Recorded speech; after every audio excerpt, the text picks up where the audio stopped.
What's that? You can't run the soundboard. I get it. It's all good. We were a team tonight. We made it work. Oh, yeah. It was All lovely. right. How are you? I just turned off my hearing aids. Are you all ready? Rabbi Yes. Edelheit, are you ready? I am ready. So firstly, how's the weather in Rio? It's 81 degrees. Oh, is that all? Do we really want to know? Now, Sorry, I you know. do, Iris, because it's the beginning of the summer and the streets, we live a block from the beach, and the number of people not wearing masks, my doctor has said, between your anger and anxiety, please don't go outside. It's better that you exercise inside. Oh, God. We're getting a new surge here in Rio, so. We already have a new surge in Illinois. Yes, I know. We're breaking records, unfortunately. Yeah, not the records we want. You're bringing me back, Rabbi Marantz, you're bringing me back, allows me to see people who literally have been part of my life since 1973. Well, isn't that a blessing? A Yep. multifold blessing. I'm happy for you. I'm happy for all with whom you are reuniting tonight. I'm happy for our community. We are all doubly blessed by this experience. Thank you, Joseph. Thank you, dear Rabbi Edelheit. It is nice to welcome you back. Baruch haba. It is a blessing that you have come here. And I would like to, in the spirit of kavod, to introduce I'm you gonna go get the more light. formally. Can you hear me okay? Yes. Do you want me to? I didn't think so. All right. So let's make sure if you don't need to talk tonight until Q&A, let's put the mute button on. I Say just that want to say gently. one thing. Rabbi Edelheit is the reason I started teaching at Emanuel. Well, you know, that is a blessing in itself, Devorah, because you continue to fashion blessings in the school and raise our children into comfortable, confident, and competent Jews. So kol hakavod to you. So without further ado, Chavrei, I'd like to introduce or reintroduce to you Joseph Edelheit, Rabbi Joseph A. Edelheit, who comes to us all the way from Rio de Janeiro, who has served as a Reform rabbi for 30 years, 10 of them at Emanuel Congregation. Between 1973 and 1976, I was a mere 6 years old. Nice to have you, Rabbi Edelheit, my esteemed colleague and mentor and elder, doing great things. You were an associate rabbi at that point, and then you came back to serve as a senior rabbi, which is a unique opportunity. There's not that many of us, like 9 maybe, all told, in 140 years. So you served between 1985 and 1992. And then your journey continued, I believe, up to Minneapolis. Correct. And along the way, you earned a doctorate in Christian theology, and you retired as an emeritus professor of religious and Jewish studies. You've served as a prison chaplain.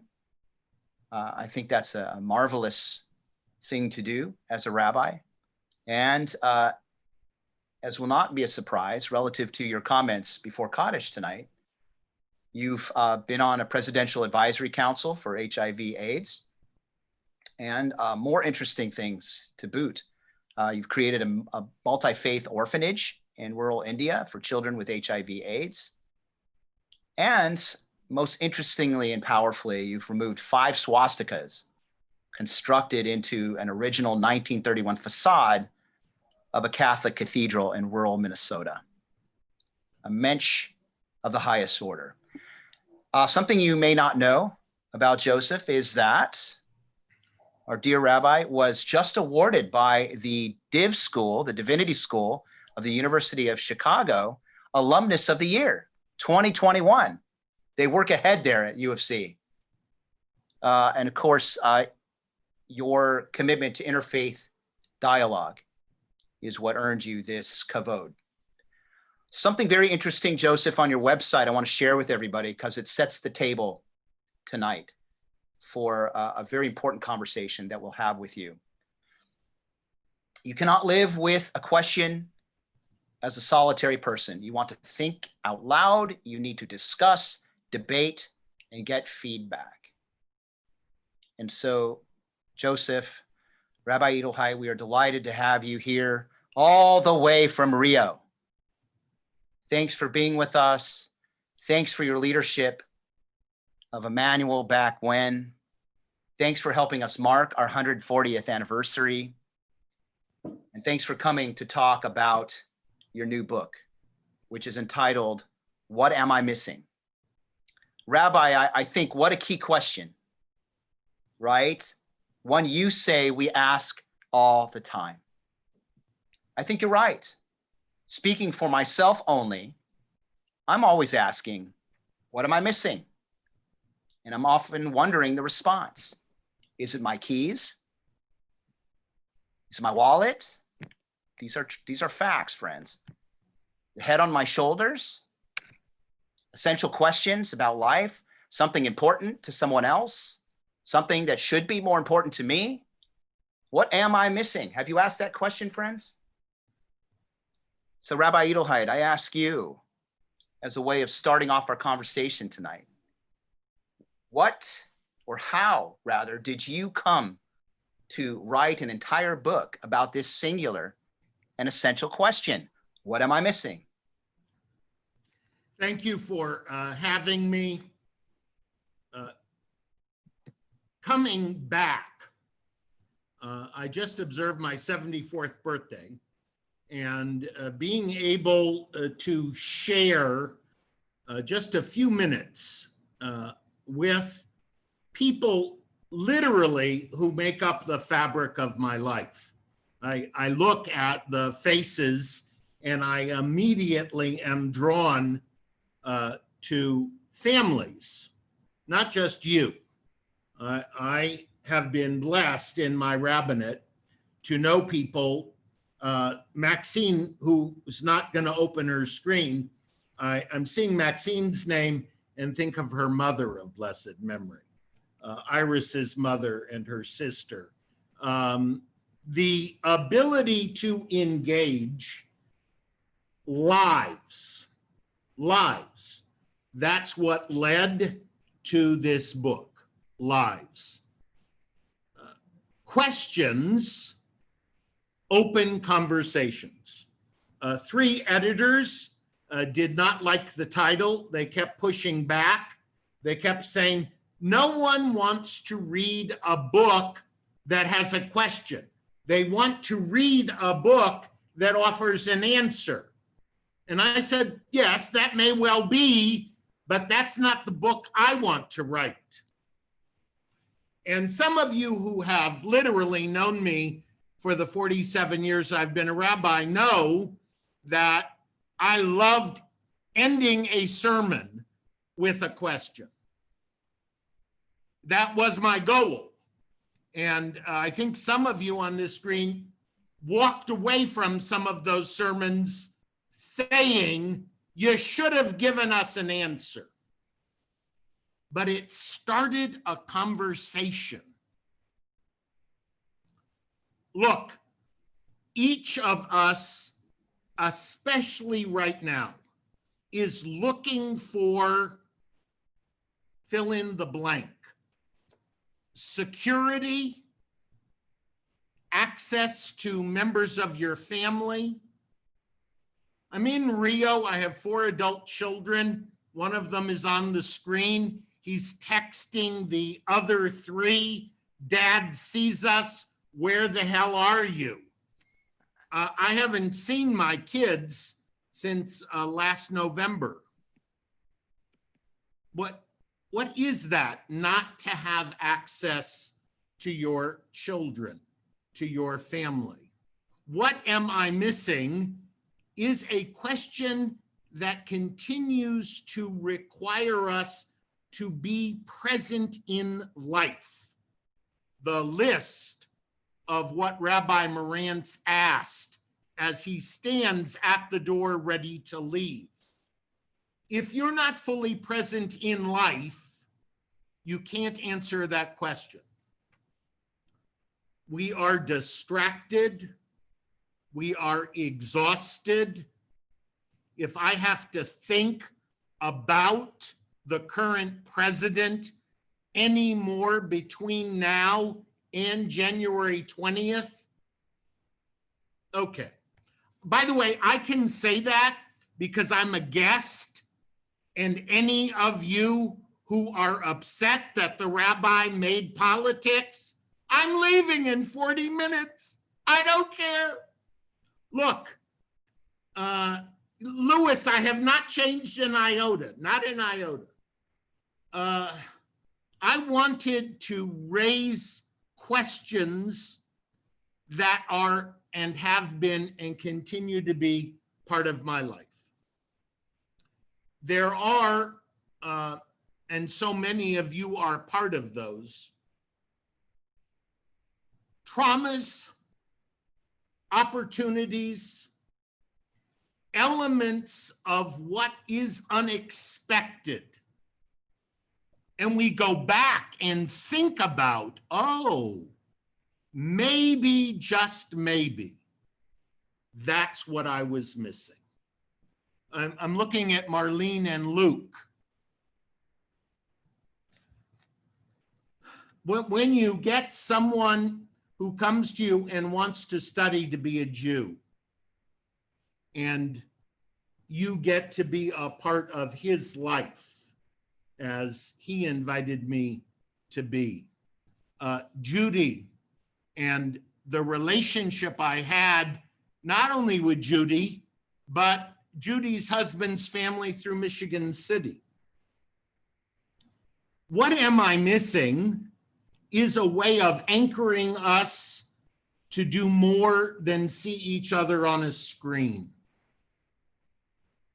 I'm thinking of Iris, and she had just come back from Israel, and I needed a second grade teacher. And I said to her, right, you're remembering, I need a second grade, you're out of your mind. I don't know you. What are you asking me? I would become the godfather of one of her sons. Look, what am I missing is a way to stop. And when you stop, you look around and you reorient yourself. There are 6 characters in this book, and I remember I was in the room that is now the main office. Back in the day, that room was where we did a lot of adult ed. I was drawing on the board, and I came to the understanding that Abraham, Moses, and David each have a Hebrew name given by the rabbis, Avinu Rabbeinu Hamelech. But each one of them is missing one of the key defining characteristics of Jewish life. Abraham precedes Torah, but obviously has God and the promise of Israel. Moshe has Torah and God, but is denied Israel. David HaMelech has more Israel than anyone, has Torah through Nathan the prophet, but is denied God. He can't build the holy temple. So whatever I was teaching, I remember from the board, I had drawn the Star of David, those 3 characters, and God, Torah, and Israel. And here I am now, 45 years later, and I've added 3 women partners, because in the 21st century, when you have 3 adult women daughters, you don't leave women out. Rachel, Miriam, and Esther. And each of these 3 pairs, these 6 biblical characters, are all missing something. We're all missing something. So I wrote a book that wove my life, what I've done as a rabbi, as a university professor, in pursuit of conversations of what we're all missing. Thank you, Rabbi. Thank you. Before we get to one of the characters and take a microscope to her example, I want to back up a step to the first chapter of your wonderful book. And I will say to everybody that the first chapter is entitled The Missing Piece, How Apropos. And one of the ways, Rabbi, you bring this chapter to life is with one of my personal favorite teachings, a teaching we've encountered in our mysticism class. We studied Honey from the Rock, Rabbi Lawrence Kushner, your dear, dear colleague and friend, magnificent teacher for me and us both, really, and a wonderful colleague. You quote him in your book, and some of you will recognize this quote. Each life is the pieces of a jigsaw puzzle. Sound familiar? But know this, no one has within themselves all the pieces of their puzzle. Everyone carries with them at least one and probably many pieces to someone else's puzzle. Sometimes they know it, sometimes they don't. So Rabbi Edelheit, I ask you, what does it mean to be the piece, that important piece in someone else's puzzle? And to kind of frame your answer, I'm so motivated for you to tell us a very special story about your time as a rabbi. It's your first senior post in Michigan City, which I visited, a wonderful congregation. And there you discovered a missing piece to your life's puzzle. 1980. This is a story, by the way, that you shared with Rabbi Shalman of blessed memory. And so it really is important for us to bear witness. It is a story that made you both cry with emotion. So please, Rabbi Edelheit. 1982, Sinai Temple in Michigan City acquired a Shoah scroll like the one that Emanuel has from the Pinchas Synagogue. You all know the story of the 1447 scrolls that the Nazis put in a warehouse, and the Allies found in Prague. They were taken to the Westminster Synagogue in London and are only given on permanent loan. Can't buy them. The one in Michigan City was donated and consecrated on Kol Nidre 1982. Michigan City is a small Jewish community, 150 households. There was a front page article about the Torah scroll with a picture of me holding the Torah in the Michigan City News Dispatch. 3-4 days after Yom Kippur, a man walked into the temple office, knocked on my secretary's door, asked to see the rabbi. He had a brown paper bag, was wearing a baseball cap, work shirt, jeans. He said, "I have something for you." He was carrying the newspaper with my front page picture on it. "I saw you, I read the article, and I realize this is for you." Excuse me, I'm not sure I understand.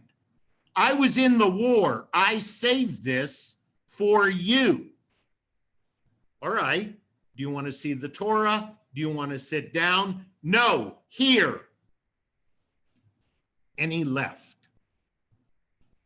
In the brown paper bag were black and white photos, a numbered bib, and a brown glass bottle. I put those on the desk of my study in Michigan City, Indiana. I looked at the photos, I looked at the bib, and I opened the bottle. He must have been a 17 or 18-year-old infantryman. He had liberated Dachau concentration camp. He had taken photos. And in the bottle were ashes and bones. He had scraped the crematory. How was it possible that in a rabbi study in Michigan City, Indiana in 1982, I was sitting with the remains of the Shoah?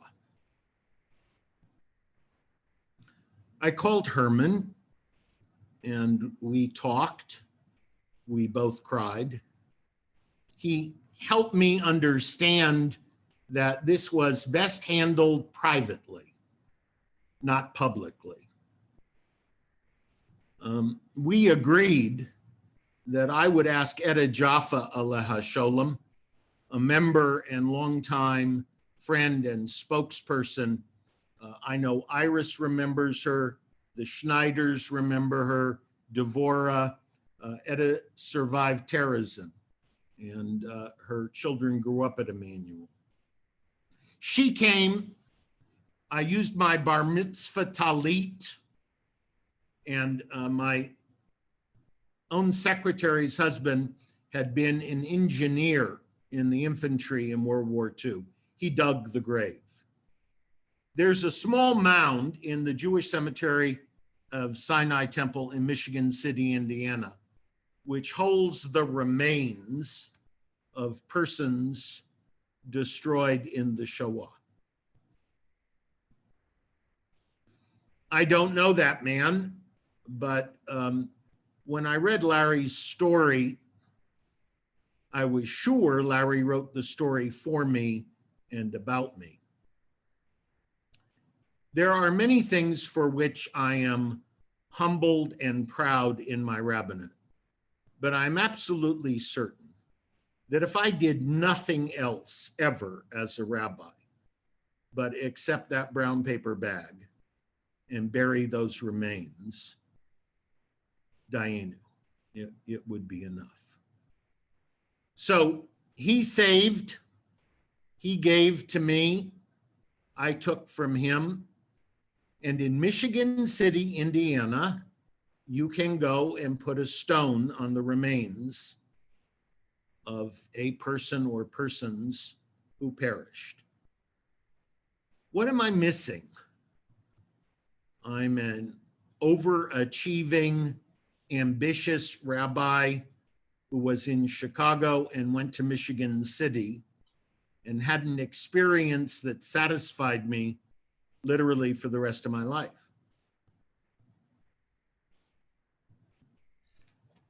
Powerful. Powerful and humbling. It's humbling just to hear the story and to recognize that as we seek our own puzzle pieces, that they can come in very unique and unexpected ways. We may not always know that somebody possesses such a puzzle piece for us. And when it comes, there's a unique sense of completeness.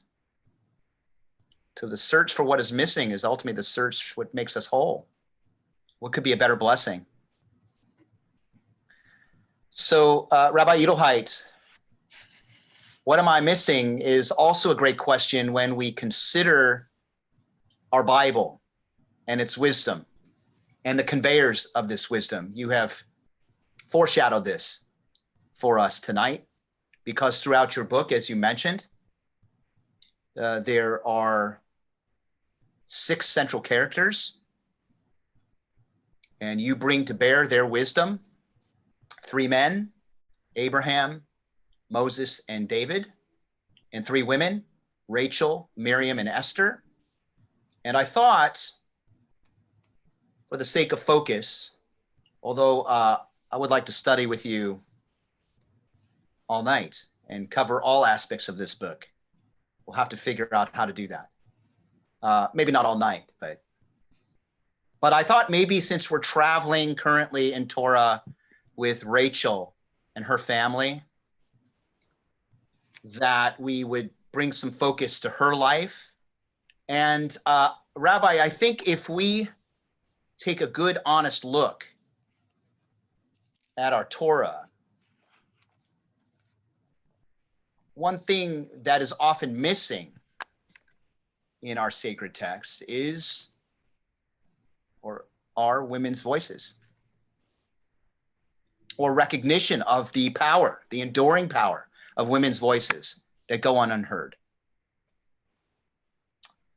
So, Joseph, what are we missing about Rachel and her life's example?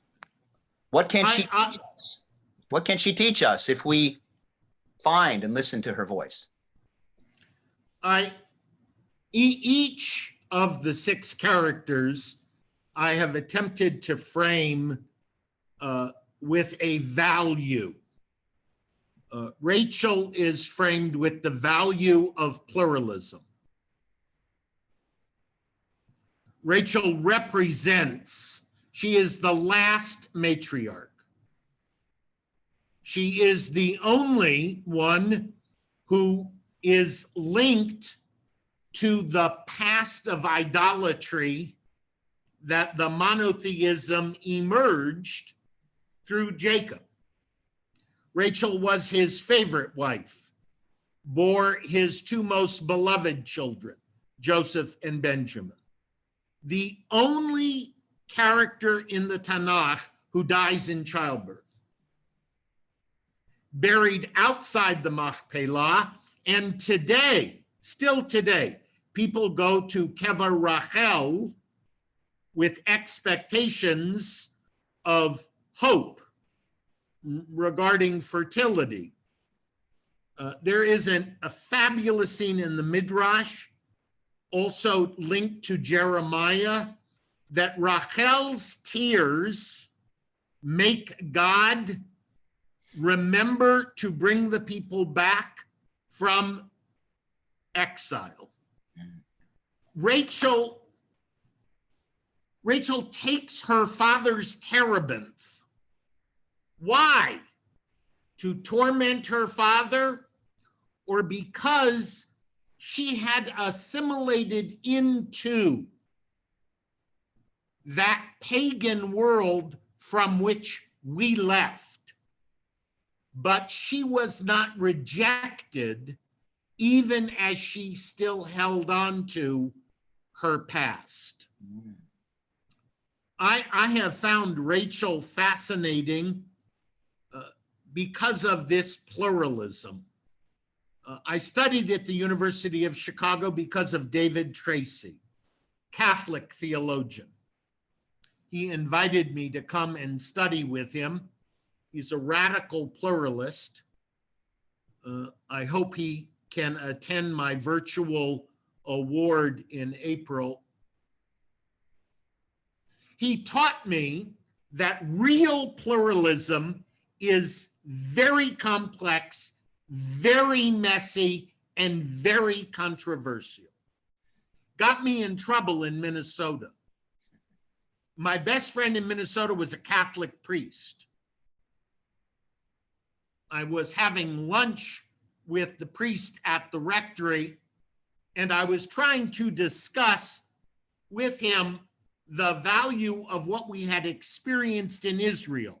We took 84 people from our 2 congregations, and we preached together on the Mount of Beatitudes. And I said to a newspaper reporter, "Oh, Michael Michael O'Connell and Joseph Edelheit are interchangeable. Because as a rabbi, I believe Jesus is the Christ. It's a pluralistic truth. Well, it is in radical University of Chicago theology classes, but you don't want it on the front page of the Minnesota newspaper Saturday morning before you get to Shoal. Look, I don't like the word tolerance, Craig, because tolerance, when I tolerate you, it's not a positive thing. Tolerance is lazy. Pluralism requires me to stretch further than I want to go. Is there still that wonderful neighborhood ministerial group that Herman Oliver Sholem helped found? Okay. Ekra. Yeah, ECRA. So ECRA was a place when I was there, even as an assistant, where Lutherans in 1973, Lutherans were not comfortable letting Jews express themselves in public. You could go have a cup of coffee and express yourself in private. In the 47 years I've been a rabbi, pluralism now permits us to understand that differences are not limits, they're opportunities. I'll say that again. Pluralism today helps us understand that differences are not limits, they're opportunities. That has not always been true. And I've had experiences along the way in which let me read. I don't do this often, but I pick these words from the book about Rachel. The rabbis understand that Rachel represents a different kind of biblical figure, requiring interpretations to explain her legacy as the mother of Israel, Rachel Imenu. Mothers experience life in a way men can never experience life, ever. Men need to listen, not suggest what women should say or do. That idea of pluralism, of a distinction that makes men want to know more. The fact that you have a female cantor, okay, that changes the nature of how people see and hear music. That was not true at Emanuel. The second part of my senior year, we had our first female cantor after Howard Tushman, okay? So think of the number of differences we take for granted. I would like pluralism to help us stop taking them for granted.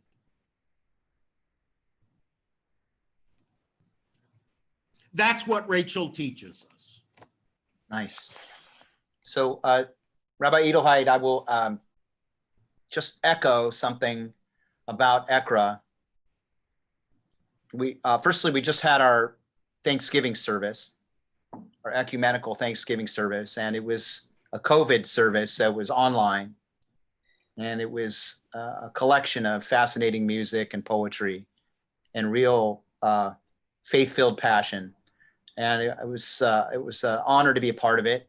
and to bear witness to the various ways in which people gave thanks to their hope, their faith, and the things for which they're grateful. And it goes strong. And we owe a huge debt to Rabbi Shalman of blessed memory for doing his part to kick things off. What's interesting is that every week, in the spirit of pluralism, and specifically a subset of pluralism, if you will, anti-racism, we find ourselves talking in a multi-faith and to some extent multiracial setting about how to stay in the fight for racial justice and to engage in anti-racism. And to do that, ultimately, we do have to dispense with words like tolerance and find ways to be pluralistic such that we can recognize that which is unique and different about all people created B'Tselem Elohim in God's image. And, to give ourselves the opportunity ultimately to see that somehow we are stronger in our diversity and that which makes us unique. One of the metaphors that we kick around a lot is that of an alloy, right? So what's an alloy? It's a metal, right, that has constituent metals like steel. What is steel made of? Chromium, magnesium, iron, right? Steel is stronger because of those constituent metals. But here's the beauty of it. And here's why tolerance is not the word. Pluralism is that each of those metals retain their unique properties, even as they combine to create something stronger. And so pluralism opens the door for such thinking. And what I find beautiful, Rabbi Edelheit, is how you bring Rebecca into the forefront of that conversation. Before I read your book, I hadn't thought of Rachel in that way. Not surprising. Here I am, a male. Here I am, not necessarily listening as carefully as I could to the pluralistic voices in Torah because they're hard to hear if you don't listen carefully. So I thank you, Kol HaKavod, for bringing Rachel's voice to bear. I think I've heard more from Esther than I have from Rachel over the years. Maybe a little more from Miriam as well. Yes, I think Miriam is much more important. We look at her two brothers and ignore her. Yeah. Although Debbie Friedman doesn't, right? Debbie Friedman, okay, now know this, but there are people on this screen, Iris and Devor. Debbie worked at Emanuel when I was the rabbi. She taught Hebrew. She was our youth group director. Now, when I think of Debbie's name on the cantorial school, a few people are old enough to remember this with me. I was also the very first rabbi who ever fired Debbie Friedman. Okay? And God love her, she and I spent hours and hours talking about the fact that I was right and she always knew she was wrong.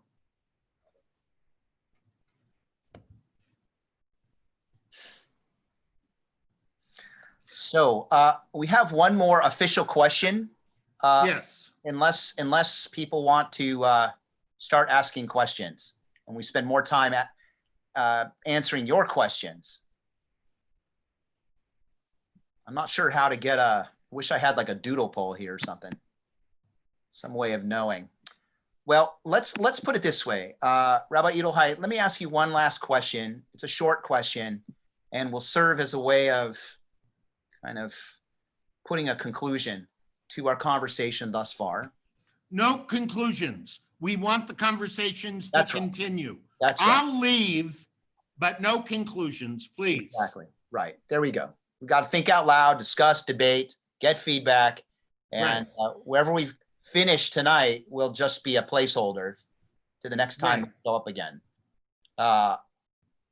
So just thinking about this COVID age, from your personal perspective, what do you think we're missing most? And how will asking this question help us find what we're looking for? It's good that you told me you were going to ask that question. I'm giving a sermon for my congregation here in Rio, of which I'm a member. And because it's on Zoom, they've asked me to write it so it can be translated and legends put on a recording, which I don't do anymore. I don't write sermons. The answer to your question, I realized this afternoon, Craig. Hanukkah teaches us, Beit Shammai wanted us to light 8 candles and diminish by 1. Hillel says, no, you always increase light. You increase. So on the 17th will be the 8th night, and we will light 8 candles. The word in Portuguese for wait is esperar. Esperar. But esperar in Portuguese means wait, expect, anticipate, and hope. All those words. Here's what we're missing. And those who've known me the longest will agree. I'm an impatient person. I have been impatient since I was a child. Writing this book required much more patience than I was ready to admit. The final product is a 7th iteration of where it started. You have to wait in order to hope. What we're missing right now is the serenity to wait in order to hope. We have a vaccine coming, but unless we hang on right now and hunker down, we won't be able to use the vaccine. So for me, it's waiting. It's learning how to anticipate. That's what we're missing. That's what Joseph Edelheit is missing. Magnificent. Kol hakavod to you. Thank you. Ready for some questions? Yes, and I want to wait. Susan Pullman is sitting here. God bless you, Susan. Your camera's not on. I love you. I miss you. Thank you for coming. Gail, and I saw, I think that's Denise. It is. It's Iris's sister, Denise, hiding behind. So there are some people that I thank you for coming. I haven't seen you, but I see you behind. Wonderful, wonderful. Welcome one and all. It's so good to see you all, and this has been a magnificent evening. And so now you've listened so beautifully, and it's time to open things up for your questions. Leah, do you think maybe we'll have people put questions in the chat box? Well, Or if hand? folks, hi, Rabbi. I'm Leah Jones. I'm the current president of the congregation and tech captain. So I am often hosting with Rob and Luke and Sarah Beth. We're the quartet of tech captains. So I would actually welcome people to, if you can find the place where you can raise your hand, if you have a question, that way I can call on you, or you can wave at me. I'll keep scrolling back and forth and I'll call on people. But I was texting with Luke, and I just, this is the thank you note that I would like to send to you, which is thank you for helping Luke come on the journey to become Jewish. I also converted Luke and I did a lot of panels together on the convert circuit in Chicago. And I am grateful as I look across this Zoom of all the lay leaders who lift me up as president, of what an impact you had on their life at Emmanuel. So I'm really grateful for that. And it's so good to finally meet you. I've heard about you for years. Okay, so Leah, thank you for being a volunteer at the highest level. Do I have permission to teach you something in the presence of your rabbi? You do. Okay. You're not a convert. We don't use that word. Luke, do you remember how often I got upset with that word? Convert comes from the Latin, to change in one spot from sin to holiness. You're not that. You're fine the way you were. Thank you. We welcome you. You were a stranger. You chose us, and so we embrace you, but we don't change you. So I don't like that word. Ger, Giorit, Jew. You never had to tell me you weren't. Thank you. I will take that lesson. Thank you. So Lou, last time I saw Lou, we were in Israel together. So unmute yourself and ask your question. So it's a question and it's also a comment. First of all, how wonderful to see you, Joe Edelheit. You have changed in your appearance, but you're not changed in your person. You are the same rascal you always were, which I loved. So let me tell you, Lisa, our daughter, I remember. And she came to you with a question. Correct. And her question was, can I be a bat mitzvah if I don't believe in God? Yes.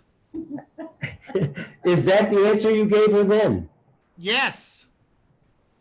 And today, we just got off of a Zoom with Judaism our way or your way, and her daughter asking the same questions, and her son asking, is it only our family that does this Jewish thing, or are there other? Lots more. So give her my love. Give her my love. I asked her to join us tonight, but she's with a group of people. I will. Thank you. By the way, I saw Heidi. Heidi is hiding somewhere. Heidi, thank you. I'm going to unmute. All right, Devorah. Well, Rabbi, I have to tell you that as the teacher of fourth graders of the last 10 years, I've gotten that question often. My dad doesn't believe in God, or I don't think I believe in God. And I always told them it doesn't matter. You're welcome here and you can make your own decision. And for most, that works. So thank you. You're welcome. And when people have said to me in many different contexts, my answer has become, the question is not whether you believe in God. The real question is, does God believe in you? I like that. I have to write that down. And you don't have to quote me, Devorah. It's Okay. yours.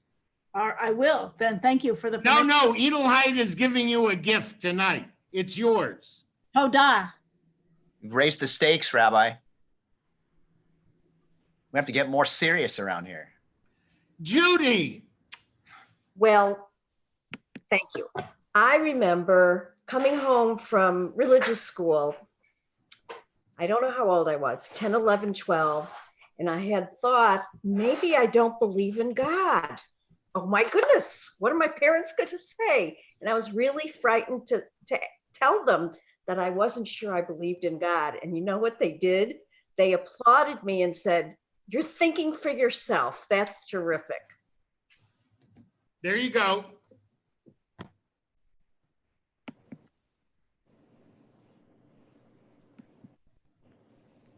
I keep scrolling back and forth. If I've missed you waving your hand, you can feel bold and unmute yourself and ask a question or share a memory. It looks like Alan is leaning in, and then Marlene. Alan, go for it.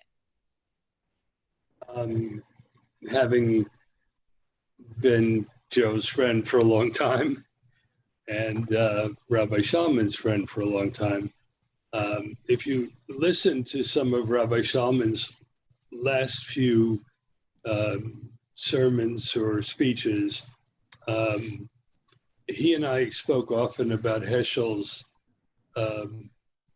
quote about believing in God or not, which I think I can say verbatim, that Heschel said it doesn't matter what you believe in, as long as you understand there's something beyond what you know.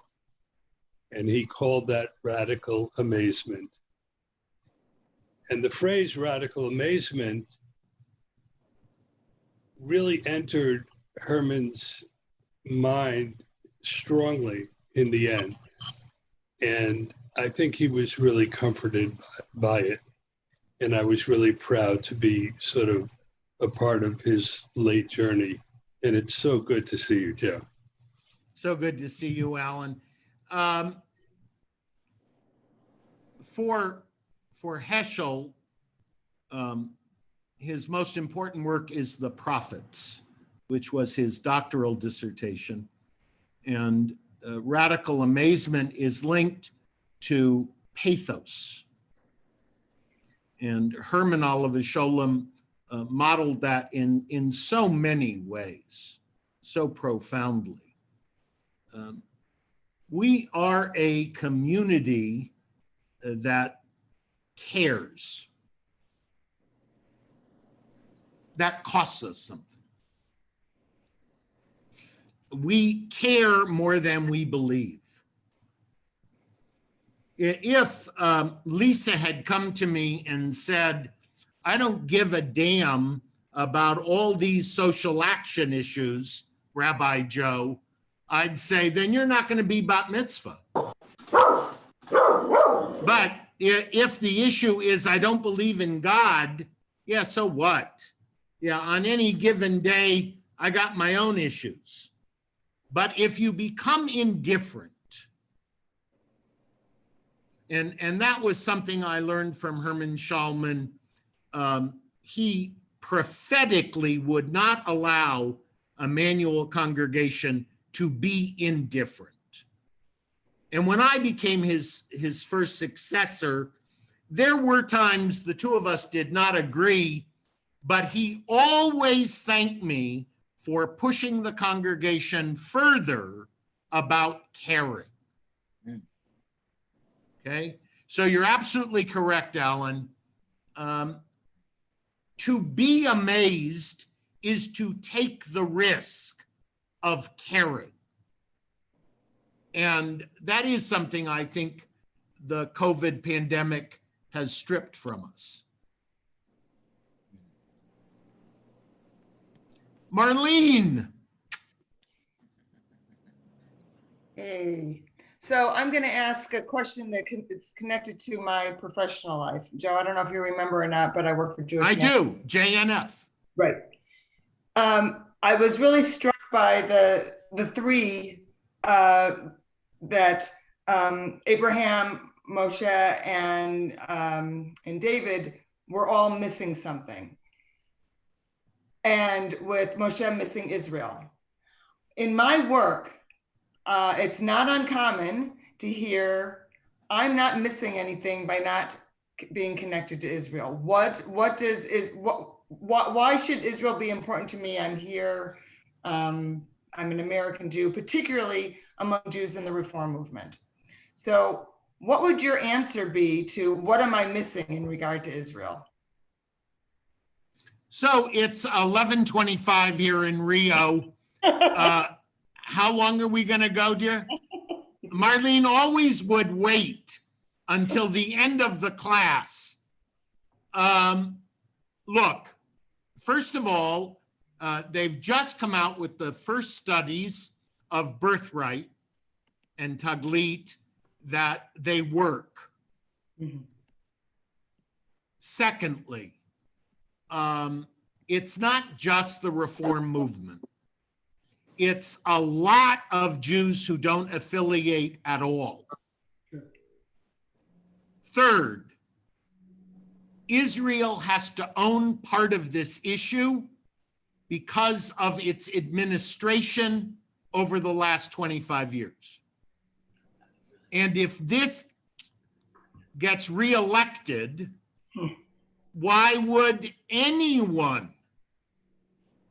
Okay, Iris's first husband was the first Israeli I knew as a close friend here in America.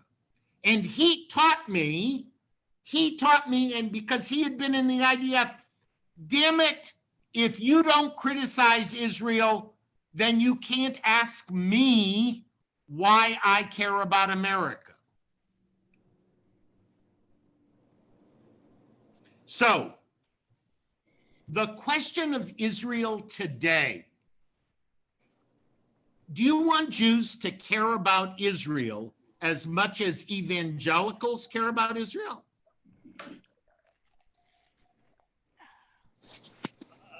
That's a big problem. That's a big problem. Yeah, I don't have. Okay, so I think we are all missing an access to the Israel we yearn for, the Israel we're missing, the Israel we once had.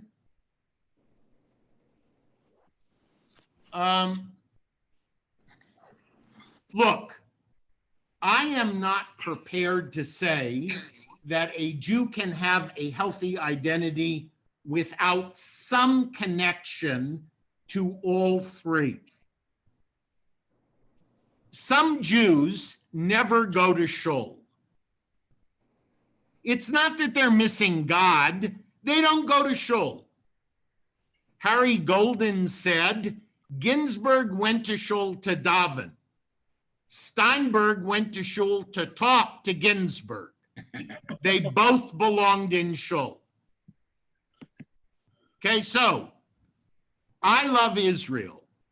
Brazil is much more Zionistic than North America. But I have problems here helping people convert because they choose a Judaism that is measured by the Sachnut. The Sachnut, the Jewish agency, measures standards of Judaism based on the politics of Israel. For the first time in my career, my gay ream have to be measured by a federation. Do you remember how cranky I can get, Marlene? So, I think your question is an important question. Would you please ask it with the appropriate accountability of the Israel you think we're denying? When you are willing to say the Israel we have given up is in part no longer interested in us. A Bibi that will take evangelicals for their mindless money and push aside diaspora non-Orthodox Jews, okay, fine by me. Okay, but Joe, I want, if you could clarify, I mean, I agree with you. And that's exactly why many friends, contemporaries, my kids all say, that's not an Israel I want to be connected to. Is there an argument to be made that there's another Israel that needs to be part of our definition? Otherwise, we're missing something that's separate from the politics. Yes, it's the Israel in Iraq. It's the Israel of the Reform movement, the constellation of congregations. It's the Israel that we must send our children to. Alexander Muss, 9 months, Birthright. I'm not saying we give up on Israel. I'm saying we raise our voices louder about why we're angry. Okay? Yep. Hi, Susie. How are you? Love you. Good. Love you.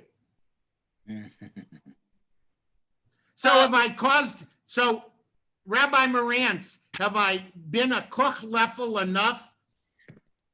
You've been brilliant. Bottom line. Go ahead, Leah. Oh, Joe, it's never enough. Never enough. Never enough of Joe. Well, Hi. you know, Where is Scott, Gail? He's right here. There he is. He doesn't Hey, have any Scott. hair anymore, so you didn't recognize him. I always recognize him. He looks as good as he did under the chuppah. Yes, he does. Boy, By the way, it took the wind out of me. yeah, Bill Hunsicker was my car mate in Minnesota. We drove up to the university together. He took me to Montana. He grew up in Montana and didn't think he knew Jews in Montana. He's still one of my closest friends. He worked for the AP. He's a professor of journalism, history of journalism. And he follows the rabbi around, even though he's a good Montana Protestant. So thank you for coming, Bill. So Leah, are there any other questions in the queue, or should we start moving towards a wrap up? I don't see other questions in the queue, but what I wanted to say is that, Rabbi Joe, I have not learned any secret signs with you. So, but I did hear you say it's 11:30 in Rio. So if for you the night is winding down, we want to be grateful for your time and let you call it a night. This is like the point in the oneg where we're standing closer to the office, but we still have cookies in our hands. And I know that we could stay here all night, but I want to give you the opportunity as it gets closer to midnight to call it a night and allow people to use the law of 2 feet, which says if you're starting to feel tired, it's okay to sneak out. We're not keeping rule. But I wanted to check in with you because obviously there's so much love for you in this Zoom, but also the time difference is significant. I need to call out Sam Bar, who was nominated for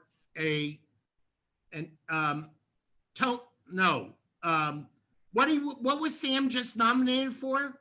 He was nominated for a Grammy. Grammy. And thank you, Sandak, for saying that. Tell him I always remember him. I follow his music.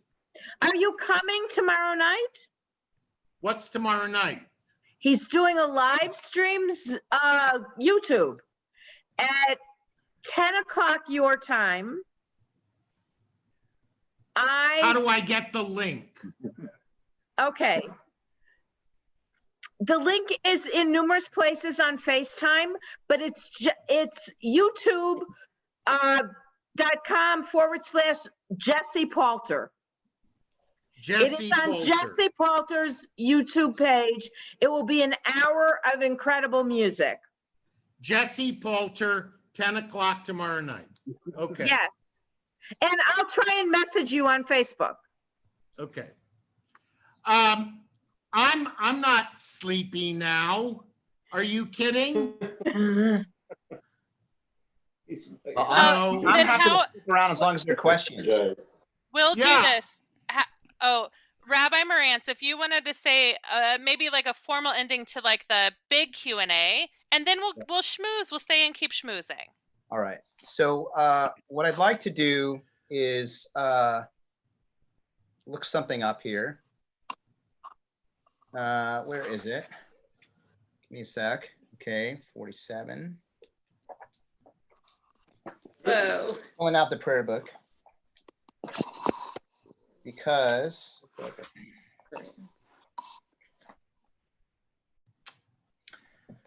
so firstly, I want to offer Shechianu, because we've arrived at a moment here we haven't had in a long time. Now, I've been blessed as the senior rabbi here at Emanuel to have Rabbi Edelheit here now twice. Once in person at 5959 North Sheridan, and once here in our virtual village. And so it really truly is a blessing to be together in this unique configuration of people, all of whom clearly, Leah, adore Rabbi Edelheit. So Joseph, this blessing is for you. Baruch atah Adonai Eloheinu melech haolam, shechianu v'kimanu v'hegianu lazman hazeh.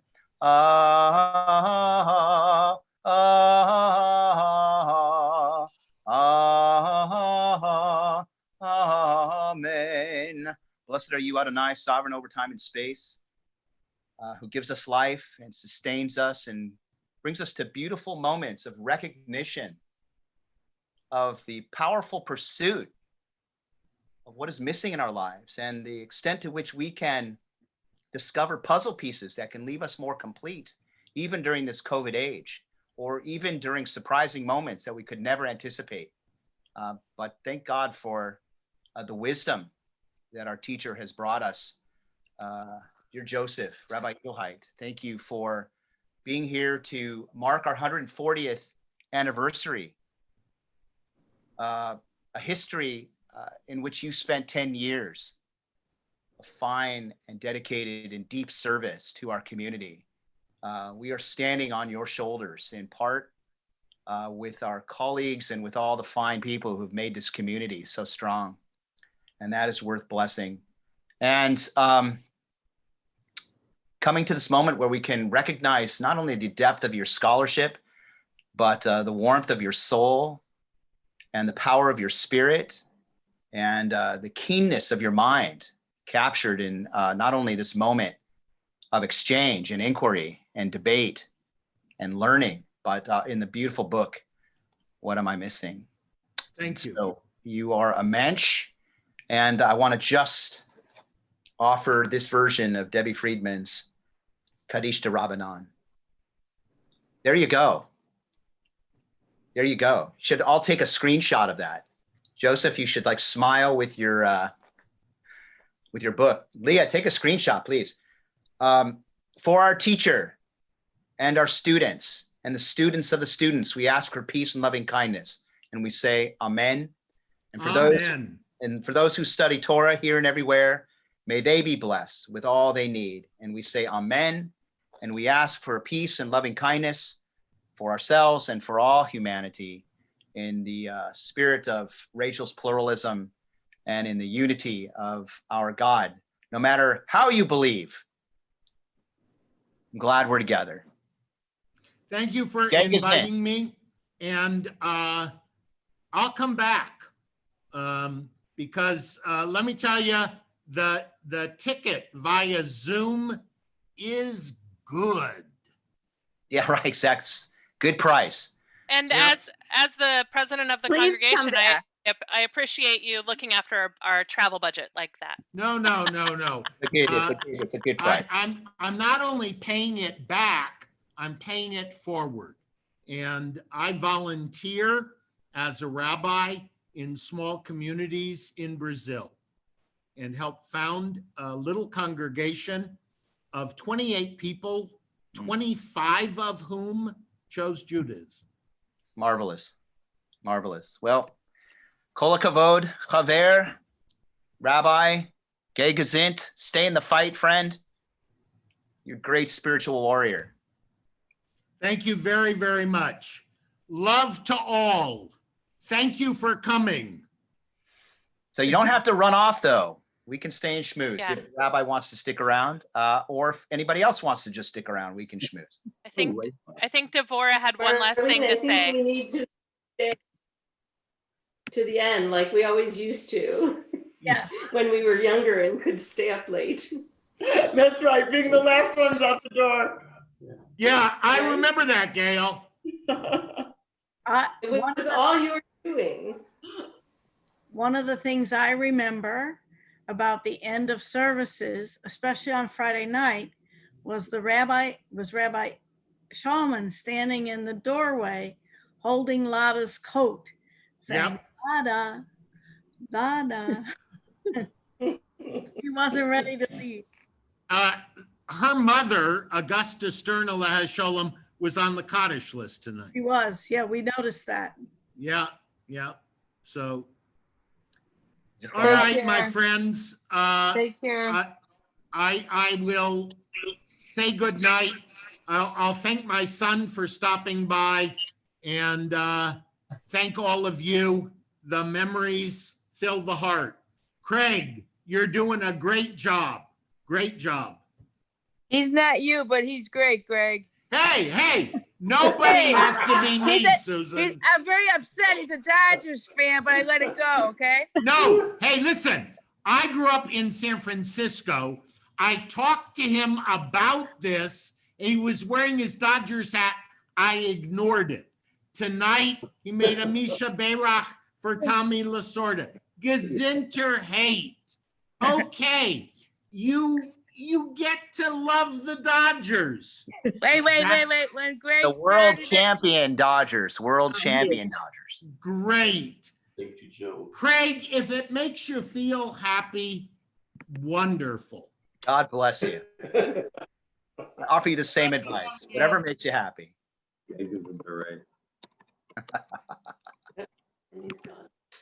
Thank you all. So good to be with you. It's a lot warmer standing out here to talk than it is in the parking lot. It really is. Yes. So let me test out an idea with you. Since you're all here, we can do a little focus group. How about a little conversation with our other rabbis in honor of our 140th? Would you like to hang out with Rabbi Sofian? Absolutely. Or Rabbi Zedek? Rabbi Weinberg? Even some of our associates, right? I mean, Joseph was an associate too. So Rabbi Weinberg, sure. Rabbi Weinberg. Yeah, all right. I think that would be great. We could bring back I'm Rabbi. going to say goodnight. So nice seeing everybody. And Thanks for coming. Shabbat shalom, Alan. Alan, Nice good to seeing see you. Thank you. Say hi take to care. Good Bye. Shabbos. By the Blessings. way, Joe introduced me to my wife. Wonderful. And he married me the first time and then introduced me to Risa, who I've been married to for 32 years. There you go. Mazel Wonderful. You take care. Many joyful Like return. I said, I know. Bye.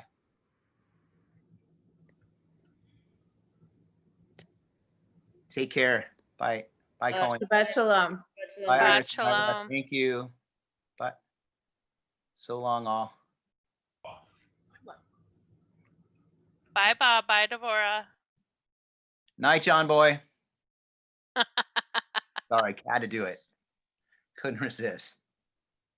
Thanks for overseeing everything, Leah. Of course. It's good to hear you. Good to see your square. Hi, Carolyn. Nice to see you. And Nice Bill, to see everybody. thank you. All right. Wonderful, Leah. Appreciate All it right. all. I'm going to stop recording and close us out. Okay.